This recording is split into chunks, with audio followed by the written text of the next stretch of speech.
така нататък.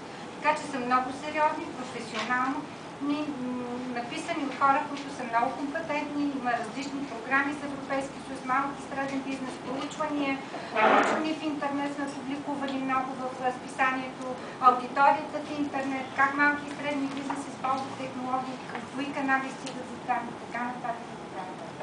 Така че наистина този контент е невероятен. Аз не знам защо не го е комерциализирала. Защото не съм се научила достатъчно. Така че това е само има и парола и безплатно ви се абонирате и вътре можете да проследявате цялата тази информация по теми, които ви интересуват. Като започнете от кредитиране, финанси, банки, лизинги, автомобили, каквото се сети. Няма тема, която да не всеки брой е специализиран и фокусиран в определена тема.